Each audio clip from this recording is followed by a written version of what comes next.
اور جو لوگ ایمان لائے اور نیک عمل کرتے رہے ان کو خوشخبری سنا دو کہ ان کے لیے نعمت کے باغ ہیں جن کے نیچے نہریں بہہ رہی ہیں۔ جب انہیں ان میں سے کسی قسم کا میوہ کھانے کو دیا جائے گا تو کہیں گے یہ تو وہی ہے جو ہم کو پہلے دیا گیا تھا،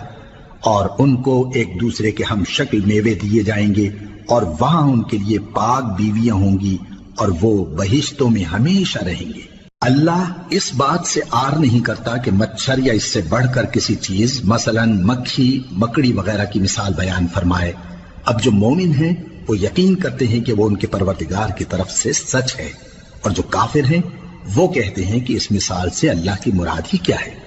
اس سے اللہ بہتوں کو گمراہ کرتا ہے اور بہتوں کو ہدایت بخشتا ہے، اور گمراہ بھی کرتا ہے تو نافرمانوں ہی کو، جو اللہ کے اقرار کو مضبوط کرنے کے بعد توڑ دیتے ہیں، اور جس چیز یعنی رشتہ قرابت کے جوڑے رکھنے کا اللہ